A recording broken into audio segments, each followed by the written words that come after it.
Battle through the heavens की सोसम सी video के अंदर एक बार फिर से आपका स्वागत है। तो इस वीडियो के अंदर अपने जियावियन और बुड्ढे हाउ के बीच एक खतरनाक लेवल की पिल रिफाइनमेंट बैटल होने वाली है। तो चलिए आज बकवास न करते हुए वीडियो करते हैं शुरू। तो वीडियो की स्टार्टिंग में हम देखते हैं फर्स्ट एल्डर को, जो कहते हैं कि अगर सभी लोग प्रिपेयर हो चुके हो तो कॉम्पिटिशन को शुरू किया जाए। और जैसे ही फर्स्ट एल्डर ये कहते हैं तो ग्राउंड का जो एटमोस्फेयर होता है वो काफी टेंस हो जाता है और अभी सभी के एक्सप्रेशन सीरियस हो चुके थे। खैर जब हाई प्रेशर यहाँ पे फैला होता है अभी सारे के सारे एल्केमिस्ट अपने अपने मेडिसिनल कल्ड्रंस को बाहर निकाल लेते हैं। और जैसे ये सारे के सारे मेडिसिनल कल्ड्रन बाहर आते हैं तो कई लोग चिल्लाते हुए कहते हैं स्टार्ट द फायर। और तभी कई फ्लेम जो भी देखने में काफी ज्यादा पावरफुल लग रही होती है वो उनसे मेडिसिनल कल्ड्रन के अंदर जाती है। और एट द सेम टाइम उस स्क्वायर का टेम्परेचर काफी तेजी से बढ़ने लगता है। और अपने आसपास इतनी सारी मेडिसिनल कल्ड्रन को देखने के बाद जेवन के एक्सपीरियंस भी काफी सीरियस हो चुके थे। लेकिन सीन कुछ ऐसा होता है कि जेवन तुरंत ही अपने मेडिसिनल कल्ड्रन को बाहर नहीं निकालता, वो अपने एक हाथ को आगे बढ़ाता है और जेवन उसे क्लेंच कर देते हैं। और तभी उसकी पर्पल फ्लेम जो सफेद लपटों ने भी कवर करके रखा होता है वो बाहर आती है। और जैसे ये फ्लेम का क्लस्टर वहाँ पे अपीयर होते हैं तो तुरंत ही बड़ा होने लगता है और पलक झपकते ही हेवी फ्लेम जियान के सर के ऊपर किसी बादल की शेप ले लेती है। और तभी सभी की सोकड़ाओं के सामने बड़ा सा फ्लेम का बादल चार नौ के एक पर्पल मेडिसिनल कल्ड्रन में ट्रांसफॉर्म हो जाता है। और जियान के जो कल्ड्रन थे पूरी तरह से फ्लेम से बना हुआ था और इसी वजह से कई लोगों की सरप्राइज से बड़ी आके जाती है जियान के ऊपर। और इस सीन को देख के कई लोग आपस में कुसर पुसर करने लगते हैं। तभी एक बुड्ढा कहता है कि ये तो हेवी फ्लेम है। ये सुन के इसके साइड में खड़ा हुआ ओल्ड मैन कहता है कि लगता है ये लड़का अपनी फ्लेम कंट्रोलिंग एबिलिटी पे कुछ ज्यादा कॉन्फिडेंट है और क्या से बिल्कुल भी डर नहीं है कि ये रिफाइनमेंट करते टाइम इस फ्लेम कल्ड्रन की वजह से अपना फ्लेम कंट्रोल खो देगा। यार ये जो फ्लेम कल्ड्रन होता है ये जेवन के सामने अराइव होता है और इस कल्ड्रन की इतनी खतरनाक एंट्री की वजह से कई अल्केमिस्ट के चेहरे काफी सीरियस हो चुके थे, क्योंकि ऐसा करने के लिए एक अल्केमिस्ट के पास अपनी स्पिरिचुअल स्ट्रेंथ और हेवी फ्लेम पे एक अलग लेवल का कंट्रोल होना चाहिए। अब जाके वो अल्केमिस्ट ऐसे फ्लेम के कल्ड्रन को बना सकता है। और ओल्ड डीमन हाउ जो कि वहां से थोड़ी दूर पे मौजूद था, इस एक्टिविटी की वजह से उसका ध्यान भी जेवन के ऊपर जाता है और उस मेडिसिनल कल्ड्रन को देखकर बुड्ढे हाउ की बॉडी भी सिकुड़ जाती है। लेकिन न जाने क्यों वो हंसने लगता है और वो अपनी कोल्ड आवाज में कहता है कि एक यंगर जनरेशन के मेंबर अल्टीमेटली एक यंगर जनरेशन का मेंबर ही रहेगा। और ये हमेशा से ऐसी बकवास चीजें करते हैं। क्या उस फ्लेम कल्ड्रन के अपीयर होने के बाद जो जियाविन होते हैं वो अपने चुटके बजाते हैं और तुरंत ही फ्लेम कल्ड्रन के अंदर से एक हेवी फ्लेम राइज होती है। और तब एक अजीब से साउंड के साथ ही हेवी फ्लेम तुरंत ही एक बड़े से ड्रैगन में ट्रांसफॉर्म हो जाती है। और वो जो बड़ा सा फायर ड्रैगन होता है वो लगातार उस फ्लेम कल्ड्रन के अंदर रोटेट होता रहता है। और इस फ्लेम कल्ड्रन को अपीयर करने के बाद जियाविन तुरंत ही पिल रिफाइनमेंट शुरू नहीं करता,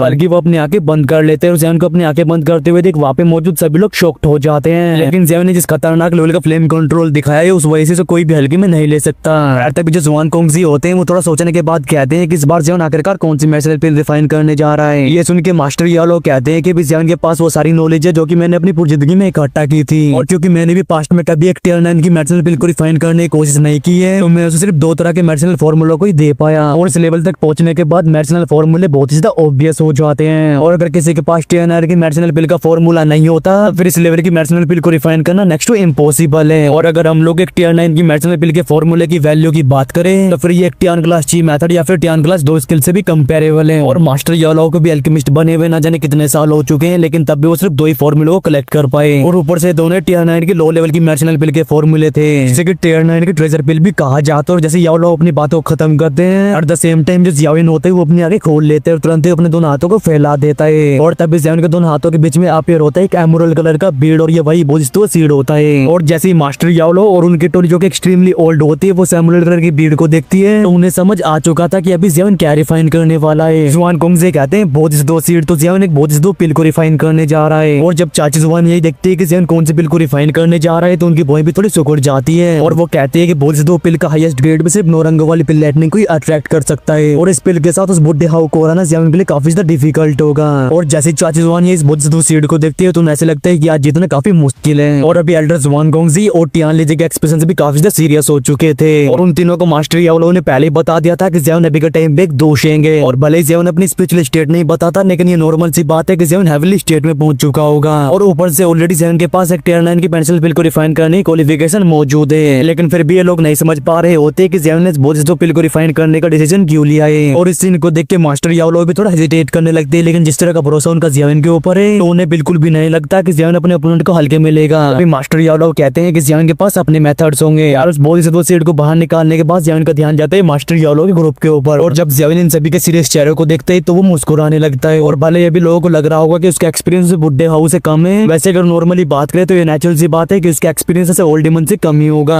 ये बुड्ढे हजारों साल से ट्रेन करते आ रहे हैं। लेकिन आप लोगों को ये भी नहीं भूलना चाहिए जब जियाविन उस बोधिसत्व ट्री के अंदर ट्रेन कर रहा था तो 100 ऑफ लाइफ इनकार्नेशन को एक्सपीरियंस कर चुका है। और इसका सिंपल से मतलब होता है कि 100 जिंदगियों का एक्सपीरियंस। और इसी वजह से जियाविन के पास पास इसके अपने बेनिफिट्स और इनमें से एक बेनिफिट होता है पिल रिफाइनमेंट का बेनिफिट। और जैसे वो बोधिसत्व सीड अराइव होता है तो जेवन तुरंत ही अपने एक हाथ को सामने के स्पेस की तरफ वेव कर देता है। और जैसे जेवन अपने हाथ को वेव करते हैं तो उसकी स्टोरेज से कई मेडिसिनल इंग्रेडिएंट्स बाहर आते हैं और एक सेकंड के अंदर ये सारे के सारे मेडिसिनल इंग्रेडिएंट्स जेवन के सर के ऊपर इकट्ठा हो गए थे। और इन्हें एक बार देखने से पता चलता है कि मेडिसिनल इंग्रेडिएंट्स की संख्या 1000 से भी ज्यादा पहुंच चुकी है। और मेडिसिनल इंग्रेडिएंट्स की इतनी खतरनाक संख्या को देख के आसपास के जो अल्केमिस्ट होते हैं वो भी काफी हेल्पलेस फील करते हैं। लेकिन जो जेवन होता है वो इन सभी के सरप्राइज से बड़े चेहरे को धर के इग्नोर मारता है और तुरंत ही अपने हाथ को खाली स्पेस में प्रेस करता है। और जैसे जेवन ऐसा करता है तो जो हजारों की तादाद में मेडिसिनल इंग्रेडिएंट्स होते हैं उनमें से काफी बड़ा पोर्शन अलग हो जाता है। और तब ये जो जड़ी बूटियों का हिस्सा होता है तुरंत ही उस फ्लेम कल्ड्रन के अंदर एंटर कर जाता है। और जैसे कल्ड्रन के अंदर मौजूद वो फ्लेम ड्रैगन इतनी सारी मेडिसिनल इंग्रेडिएंट्स को देखते हैं तो वो तुरंत ही इन सभी के ऊपर धावा बोल देता है। और जेवन की खतरनाक स्पिरिचुअल कंट्रोल की वजह से आसमान में वो जो जड़ी बूटियां होती है वो एक लाइन को बना लेती है और उस लाइन को फॉलो करते हुए सारी की सारी जड़ी बूटियां लगातार उस फ्लेम कल्ड्रन के अंदर एंटर करती जा रही थी। यार थोड़ी देर के बाद उस फ्लेम कल्ड्रन के अंदर एक भयानक लेवल की एनर्जी वेव फैलती है और इस भयानक से एनर्जी वेव की वजह से आसपास का जो स्पेस था वो भी धीरे धीरे करके फ्लक्चुएट होने लगा था।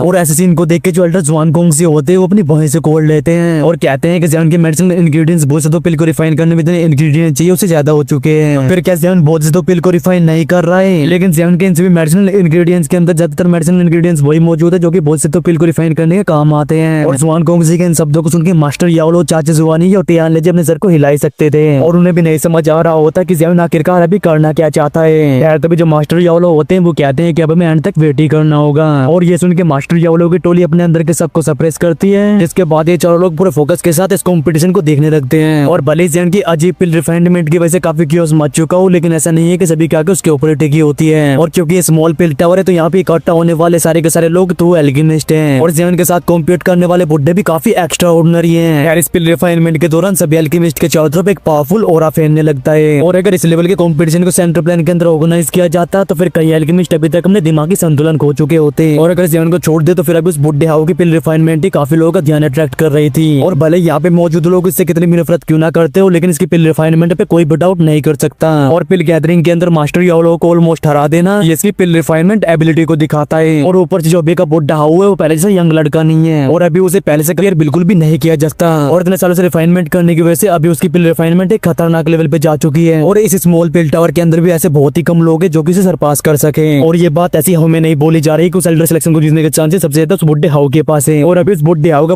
पूरा ध्यान अपने मेडिसिनल कंट्रोल के ऊपर फोकस होता है और उसके आसपास कई मेडिसिनल रिंग्स घूम रही होती है और वो भी रिच एनर्जी से भरे हुए कई मेडिसिनल इंग्रेडिएंट्स लगातार कल्ड्रन के अंदर डालता रहता है। और ये सारे के सारे इंग्रेडिएंट्स रिफाइन होकर थम जाया करते थे। और अभी जो बुड्ढा हाउ होता है वो एकदम परफेक्ट तरीके से अपनी पिल रिफाइनमेंट कर रहा होता है और उसके जो सारे के सारे एक्शंस होते हैं वो भी एकदम स्मूथ थे। और इस बुड्ढे को दूर से देखने पे ऐसा लगता है कि यहाँ पे कोई ग्रैंड मास्टर पिल रिफाइनमेंट कर रहा है। और उस पत्थर के स्क्वायर के ऊपर मौजूद वो सातों के सातों एल्डर्स भी बड़े ध्यान से पूरे स्क्वायर को देख रहे होते हैं। अभी एक एल्डर बुड्ढे हाउ की पिल रिफाइनमेंट को देख के हंसते हुए कहता है कि लगता है इस बार वो ओल्ड डीमन हाउ ही जीतने वाला है। और इस एल्डर के इन शब्दों को सुन के आसपास के जो एल्डर होते हैं वो भी अपने सर को हाँ में लाते हैं। और बुड्ढे हाउ की मेडिसिनल रिफाइनमेंट इसके लिए एल्डर से बिल्कुल भी कम नहीं होती। और ये सब सुन के भी वो एक्सप्रेशनलेस वाला बुड्ढा यानी कि वो फर्स्ट एल्डर कोई भी रिप्लाई नहीं करता। और अभी उनके दोनों हाथ पीछे होते हैं, लगातार उनकी आंखें टिकी होती है जियाओयन के ऊपर। और पिछले कुछ सालों में से बहुत ही कम लोग हुए हैं जिनके बारे में फर्स्ट एल्डर पता न लगा पाए, लेकिन न जाने क्यों जियाओयन भी उन्हें ऐसी फीलिंग्स दे रहा था। और अभी फर्स्ट एल्डर को ऐसा सेंस हो रहा होता है कि चीजें कुछ आउट ऑफ द बॉक्स होने वाली है। और पिल रिफाइनमेंट और खासकर जब बात होती है ऐसे खतरनाक लेवल की पिल रिफाइनमेंट की तो टाइम काफी ज्यादा लगता है। और जियाओयन के लेवल के एल्केमिस्ट के लिए नॉर्मल सी बात है कि वो एक पिल को रिफाइन करने में 10 दिन या फिर 1 महीने भी ले सकते हैं। और ये चीज वहाँ पे मौजूद हर एक एल्केमिस्ट को पता होती है और इसी वजह से ये पेशेंस बनाए रखते हैं। लेकिन जब इनकी आंखों को ध्यान से देखा जाता है उस खुले से ग्राउंड के अंदर सारे के सारे कल्ड्रन्स को देख के इनकी काफी एक्साइटेड लगती है। और कोई भी बाहर का इंसान किसी भी चीज को सिर्फ एंटरटेनमेंट के लिए ही देखता है, लेकिन जो लोग एल्केमी करते हैं वो लोग इनकी एल्केमी स्किल्स पे फोकस करते हैं। और भले ही ऐसी खतरनाक लेवल की पिल रिफाइनमेंट की वजह से बाहरी दुनिया के लोग पागल हो जाए, लेकिन यहाँ पे मौजूद हर एक एल्केमिस्ट के लिए चीज काफी इंटरेस्टिंग होती है। हर टाइम काफी तेजी से गुजरते हैं और पलक झपकते 5 दिन गुजर चुके थे और अभी के मेडिसिनल कल्ड्रन्स के अंदर से कई क्योटिक एनर्जी वेव्स बाहर आ रही थी, लेकिन इन्हें फेल होते हुए देख के भी कोई भी डिसअपॉइंट फील नहीं करता, क्योंकि यहाँ पे मौजूद हर एक इंसान को पता होता है कि एल्केमी में फेल होना एक बहुत ही कॉमन सी बात है और कोई भी इस चीज की गारंटी नहीं दे सकता कि उसके सक्सेसफुल होने के चांसेस हमेशा 100% ही होंगे। और ये बात जेवन के ऊपर भी लागू होती है, वो भी ऐसा नहीं बोल सकता क्योंकि इन 5 दिनों के दौरान वो भी कई बार फेल हो चुका है और वो ऑलरेडी मेडिसिनल इंग्रेडिएंट से भरे हुए 3 कल्ड्रन्स को डिस्ट्रॉय कर चुका है। और इन फेलियर के रीजन अलग अलग होते हैं, लेकिन अच्छी बात यह है कि इतने सारे फेलियर को एक्सपीरियंस करने के बाद जेवन की फिल रिफाइनमेंट काफी स्मूथ और फास्ट होती जा रही थी और उसने अपने फेलियर से काफी चीजें सीखी है। खैर 5 दिनों के बाद सभी लोग अपने अपने ट्रैक्स पे वापस आना शुरू कर देते हैं और अभी लोगों के फेल होने की संख्या भी काफी कम हो चुकी थी और ऐसे टाइम पास होता है 5 दिन दोबारा से गुजर जाते हैं और इन 5 दिनों के गुजरने गुजरने के बाद अब कई एल्केमिस्ट के कल्डन के अंदर से अब रोनिक पिल फॉर्म होने की फ्लक्चुएशंस फैलने लगी थी और आसपास की एनर्जी फ्लक्चुएशंस भी कई गुना बढ़ चुकी थी। और जैसे जैसे टाइम गुजरता जाता है तो खुले से मैदान का जो एटमॉस्फेयर होता है वो और भी सीरियस होता जाता है और सभी लोग सेंस करते हैं कि इस रिफाइनमेंट का जो सबसे इंटरेस्टिंग पार्ट है वो क्लोज आता जा रहा है। और तभी थोड़ी देर के बाद में वहाँ पे एक बैंक का साउंड सुनाई देता है और एट द सेम टाइम आसमान में काले बादल इकट्ठा होते हैं और उनमें सिल्वरी लाइट चमकने लगती है और एक टाइम के बाद इन काले बादलों के अंदर कई कलर्स आने लगते हैं और सभी क्या हो गए सामने 7 रंगों में ट्रांसफॉर्म हो चुके थे।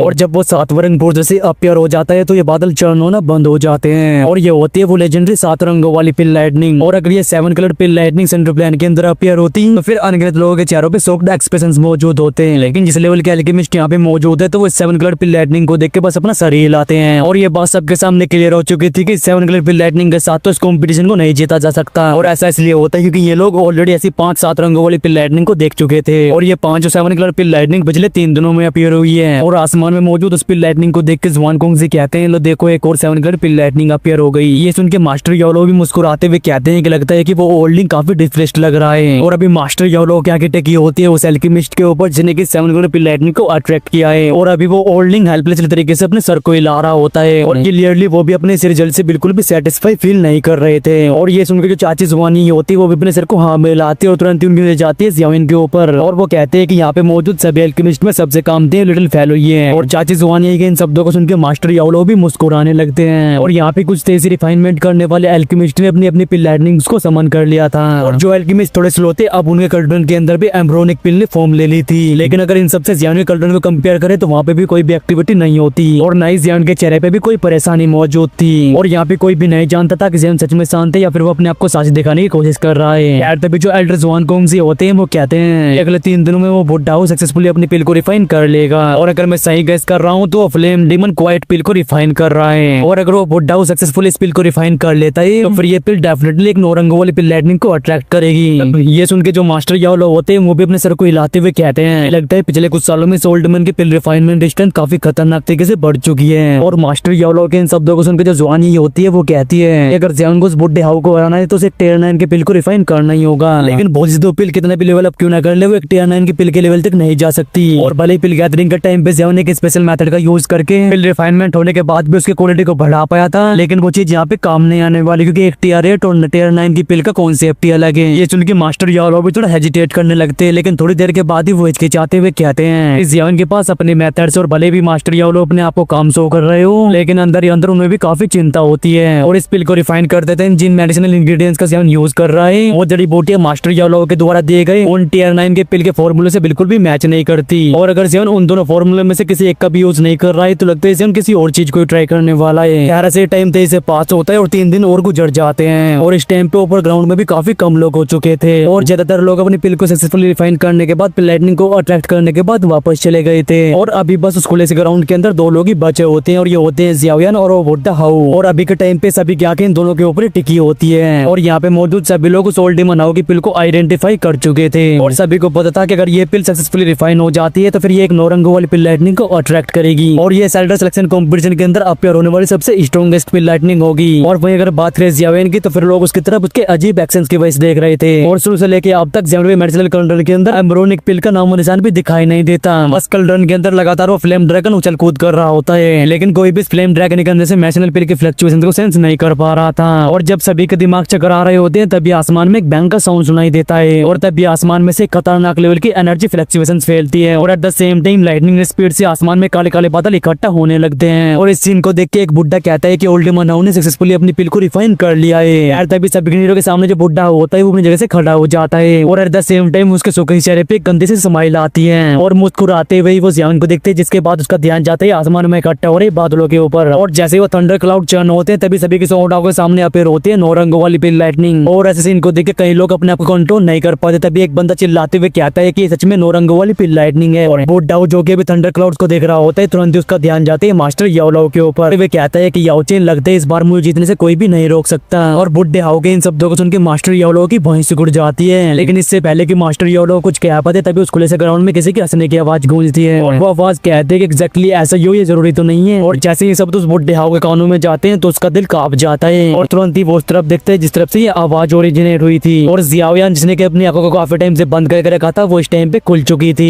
वेल इसी सीन के साथ हमारा ये वाला पार्ट यहीं पे खत्म होता है और इसके नेक्स्ट पार्ट में हम देखेंगे कि ज़ियान ने कौन सा ग्रेड की पिल को रिफाइन किया है और साथ ही साथ एल्डर सेक्शन कंपटीशन का विजेता कौन होने वाला है वो भी हमें इसके नेक्स्ट पार्ट में ही पता चलेगा। तो इसके नेक्स्ट पार्ट के लिए वीडियो को लाइक करें, चैनल को सब्सक्राइब करें और जल्दी से हमारे 50 के सब्सक्राइबर्स पूरे करवा दे। तो चलिए इस वीडियो करते यहीं पे एंड और मैं मिलता हूँ आपसे नेक्स्ट वीडियो में। Till take care and bye bye and love you all guys. बोलो महादेव महादेव।